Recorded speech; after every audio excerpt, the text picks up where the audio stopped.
자, 면허취소법. 이제 당장 시험에서 문제가 되는데요. 의료인의 면허를 관리하는 굉장히 중요하죠. 의료인의 이제 퀄리티를 유지하는 것. 그것이 결국 환자의 생명과 안전을 보호하게 됩니다.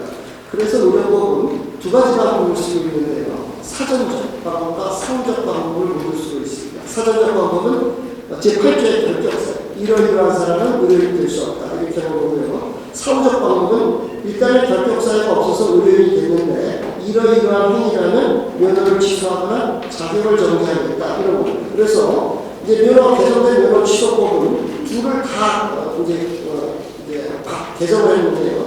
개정된 의료법 제8조의 결격사유에는 1호, 2호, 3호, 4호가 있습니다.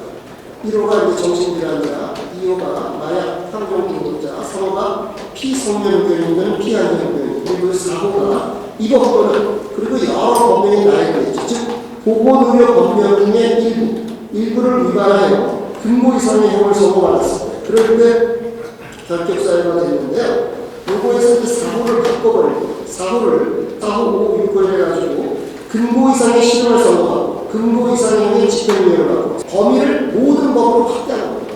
예전에는 좀 전에 말씀드렸지 형법의 일부 조항 보건의료 법령을 위반하여 라고 이렇게 제한이 되어 있는데 그걸 없애버리고 모든 법으로 확대하는 것이 특징이 되겠습니다.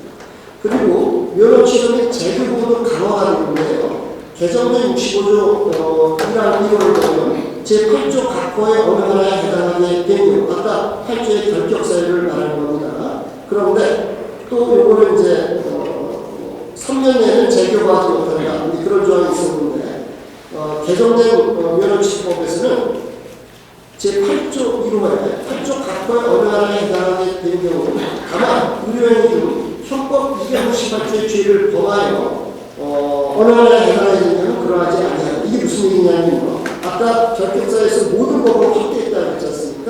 그런데 의사들이 의료사고라는 게 있고 우리나라에서 형사처벌하고 그러는데 그런 것까지 면허 취소하면 어떻게 되냐? 그랬더니 그래 그거는 가죽지 않다.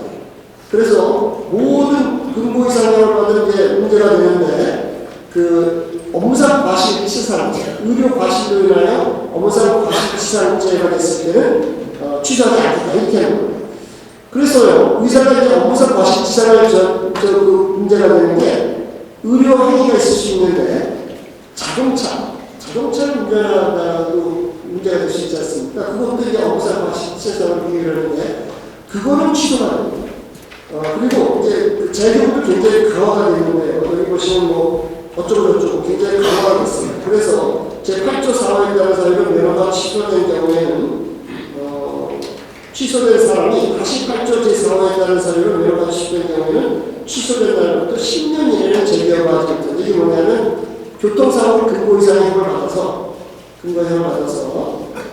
면허가 취소됐는데 다시 또 교통사고를 근거 이상을 받았다면 10년 이내는 재교부하지 못하겠다. 이렇게 강화가 된 겁니다. 그리고 과거와 다른 게 뭐냐면 다시 재교부가 될 때는 대통령령으로 정하는 교육프레임을 이수하는 이런 내용이 추가적으로 들어갔습니다.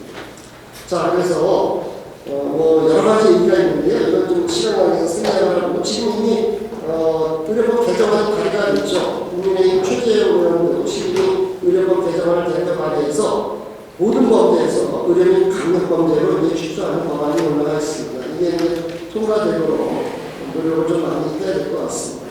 자, 마지막으로요. 의료에서의 도움이 되는 문제를 살펴보려고 하는데요. 이게 여러분들 의과대 졸업해서 너무 오래돼서 최근에 의사 국시에는 의료윤리 문제가 나옵니다. 의료윤리 문제가 나오는데 이게 2020년 제84회 의료윤리 문제인데요. 16세 고등학교 1학년 여학생이 2일 전부터 질분비물과 뇌응고 감염이 있어 병원에 왔다. 질분비물 검사에서 인균이 확인되었는데 학생이 부모와 학교에는 알리지 말아달라. 근데 학교에 외래를 방문한 어머니는 이 환자의 병명과 치료 계획을 알려달라. 최선의 조치는 무엇이냐? 1. 환자의 요청대로 환자 비밀을 유지한다. 2. 환자의 동의가 없어도 부모에게 통보한다. 3. 환자에게 정보 공개 공표를 한다. 4. 환자의 학교 당국자에게 통보한다. 5. 병원 소지지 관할 경찰서에 신고한다. 한번 골라보시죠. 자, 1번 비밀 유지한다. 비밀 유지. 2번, 부모의 통보합니다. 통보가 좀 많네요. 한국 분들이죠, 그죠? 우리나라 사람들은 이제 미성년 자녀와 부모와의 관계에서 부모의 친권을 강하게 생각합니다. 그래서 이 당시에도 국시원에서는 2번을 정답으로 처리를 했습니다. 정답으로 처리하기 논란이 됐을 때 저한테 문의가 왔는데 왜 이런 문제를 낸 거야? 이제 그런 얘기를 했습니다. 그래서 23년도에 약간 변형이 돼서 문제가 나왔는데요. 14세 여학생이 엄마와 왔는데 성관계를 규칙적으로 하고 있고 원경이 없어. 임신반응 검사는 양성인데 여학생은 어머니에게 임신 사실을 절대 말하지 말아라라고 합니다. 내용을 보시면요. 3화를 보시면 3호. 일단 어머니와 상의하도록 학생을 설득한다. 이게 정답으로 처리했는데요. 문제는 이런 식으로 하면 안 되죠. 왜 안 되냐면요. 상의하도록 설득할 수 있지. 근데 설득이 안 돼. 학생이 설득이 안 돼. 그때 어떻게 해야 되냐? 이게 중요한 겁니다, 사실. 이게 중요해요. 그래서 예를 들어서 이제 미국의 USML 문제고 비슷한 문제가 있는데요. 16세 여성이 왔는데 월경을 안 하고 있고, 그래서 이제 임신반응 검사 포지티브인데 프리네이털 케어를 하고 싶다라고 했을 때 어떻게 해야 되느냐? 미국의 정답은요. 원하는 대로 해준다. 원하는 대로 프리네이털 케어하고 컨피덴셜을 유지한다. 부모도 상관없다는 겁니다. 우리나라는 완전히 다르죠. 그래서 제가 이 문제를 갖고 우리나라 산부인과 동기한테 물어봤어요. 그래서 어떻게 해야 돼?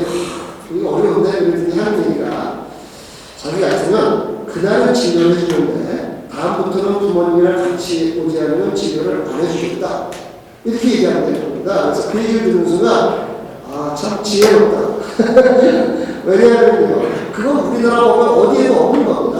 없는데 오랜 임상 경험을 통해서 이 문제를 적절하게 처리해서 당장 갈아들이는 진료법이라든지 또 여러 가지 문제가 될 것 같고 그렇다고 계속해서 이제 나중에 임신이 이제 지속되면 부모가 와서 또 여러 가지 어떻게 그러냐 이럴 수도 있지 않습니까? 그래서 사실 우리나라 법이 현장과 괴리감이 많고 저는 학교에서 이걸 강의할 때 지혜가 필요하다 여러 가지 지혜가 필요하다 그런 얘기를 많이 해줍니다. 자, 우리나라 이제 설명을 제가 시간이 많지 않아서 빨리 지나가겠는데요. 기본적으로 당사자한테 해야 돼요. 당사자. 그런데요, 우리가 이제 당사자에게 되는 건 누구나 아는데, 아까 얘기했던 미성년자 부모간의 관계에서 미성년자에게도 설명해야 되는 이런 문제가 하나 있죠. 그래서 이 우리나라에 처음 있었던 사건입니다. 대법원에서 모양을 서울대학교 병원에서 일어났던 사건인데, 항소심까지는 미성년자에게 설명을 안 했다. 그래가지고 14살인가 그랬는데요. 설명 의무 위반이 인정했습니다. 사실 깜짝 놀랐는데 14살? 뭐냐고 하고 결국 대법원에서 부모에게 설명하기 됐다라는 취지로 일단 결론이 났죠. 처음 있는 판례입니다. 그런데 이제 우리가 이제 여기서 약간 더 확대했어요. 아까 얘기했던 보호자, 법정대리 이런 문제가 있습니다. 우리가 의료법 24조에 보면 요양방법 지도로 환자의 보호자에게 요양방법을 지도해야 된다. 이런 내용이고요. 24조의 1을 보면 환자의 법정대리인에게 설명해야 된다. 이런 게 있습니다. 옛날에는 보호자라는 걸 썼다가 뭔가 이상해서 법정대리를 썼는데 CCT법에서 다시 보호자라는 걸 썼어요. 그래서 이게 이제 법정대리인이 뭐지? 이 문제와 관련이 되는 겁니다. 세 가지 상황이 있을 수 있는데요. 노모가 의식을 들어서 적재 나이더라 노모가 의식을 들어서 성인 아들이 응급실을 모시고 왔습니다. 아들이 노모의 법정대리입니다. 두 번째, 아내가 의식을 들어서 남편이 응급실을 데리고 왔다. 남편이 법정대리입니다. 25살 아들이 의식을 들어 아버지가 응급실을 데리고 왔다. 아버지가 법정대리입니다. 우리나라 국민한테 물어보면 다 법정대리인이라는 겁니다. 근데 법정대리인이 아닙니다. 법정대리인. 그 놀라운 일인데요. 왜 이런 일이 벌어지냐면 법정대리인은 미성년자녀와 부모간의 관계입니다. 여기 미성년자녀가 아니잖아요. 예를 들어서 제가 제 아내 재산을 마음대로 팔 수 있는 부동산을 못 팔죠. 법정대리인이 아니기 때문에. 제 부모 재산을 제가 못 팔죠. 부동산을. 법정대리인이 아니기 때문에. 그러면 굉장히 혼동이 오죠. 어떻게 하는 거지? 이런 경우가 있을 때 그러면 가족한테 동의를 받지만 동의를 받아야 됩니다. 그런데 그 동의라는 게 법적인 권한이 있어서 동의를 받는다기보다는 약간 분쟁을 예방, 이해를 시키기 위한 동의입니다. 냉정히 법적으로 평가합니다.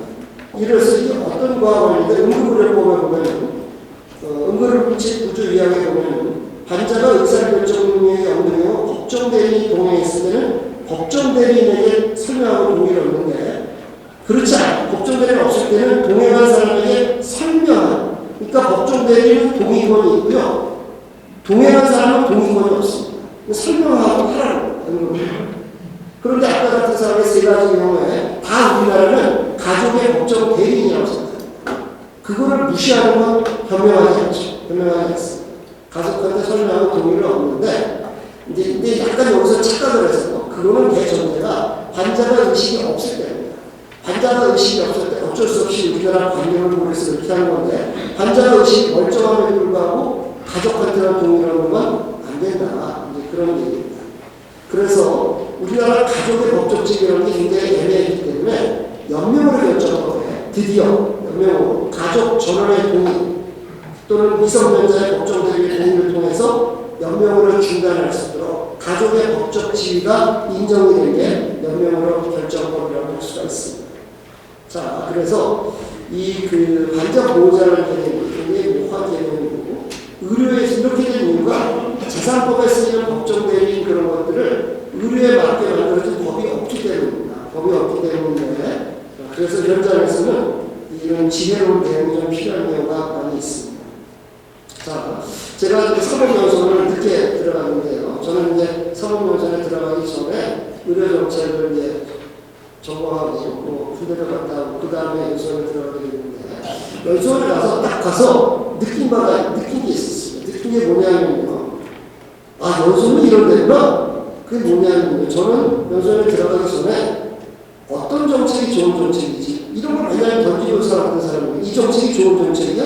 이 정책이 나쁜 정책이야? 이런 질문을 던지고 살았던 사람인데, 연수원에서는 그런 질문을 던지지 않았습니다. 그 얘기가 뭐냐면요. 연수원에서는 법을 빠르게 적용하는 걸 배우는 겁니다. 어떤 법적 문제에 있어 민법을 정해서, 형법을 정해서 빠르게 적용하는 걸 배우고 그거를 시험을 봅니다.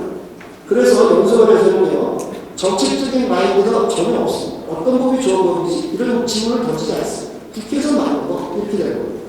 그래서 사실 우리나라, 이제 제가 이런 말씀을 드리면, 최근에 우리가 의사들, 의료사고, 형사처벌 같은 건 굉장히 많고 문제가 있지 않습니까? 저도 나중에 알았는데, 지금 우리나라 대부분의 변호사를 모를 텐데요. 영미법, 영국과 미국에서는요, 과실은 형사처벌하지 않습니다.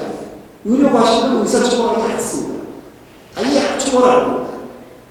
대부분의 변호사들 모를 가능성이 없고요. 중과실에 한해서만 예의적으로 처벌합니다. 우리나라 법은 대법이기 때문에 독일법이 일본법을 거쳐 우리나라에 들어왔는데요. 그래서 업무상 과실 치료상태의 기원은 일본법에도 있고 독일법에도 있습니다. 그런데 굉장히 제한적으로 아주 이례적으로. 근데 우리나라에서 사실은 그렇게 하는 이유가 있겠죠. 그렇게 하는 이유가 있을 겁니다. 그런데 우리나라 대부분의 법조인들은 그런 현실을 모릅니다. 모르면 그냥 적용하게 되어 있는 거죠. 그래서 마지막으로 제가 이제 말씀드린 건 이슈가 되는 의료 관련 법에 대처해서 이슈를 만드는 의료계의 굉장히 중요하다. 그리고 의료계가 알려주지 않으면 불안하게도 그런 제가 좀 전에 말씀드린 형사처벌의 문제에 관해서 우리나라의 법조인들이 낸 논문은 제가 하나도 본 적이 없습니다.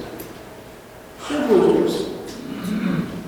그러면 일반 변호사를 두분들은 그런 언론을 모르겠죠. 그래서 의료계가 적극적으로 그걸 알려줘야 되고, 그렇지 않으면 정치권과 언론과 국민이 우리나라 의료분야의 정책적 문제점을 알 수가 없다. 그래서 그런 것들을 많이 알려야 되겠고, 이런 정치력을 뒷받침하는 입법적 의무, 국제적인 정책적 방법, 또 법률적으로 주의하고, 언론에 대한 문업 비설명, 그리고 이런 것들을 국민에게 어떻게 전정할 것이냐, 이런 것들이 굉장히 중요하다는 점을 말씀드리고 싶습니다.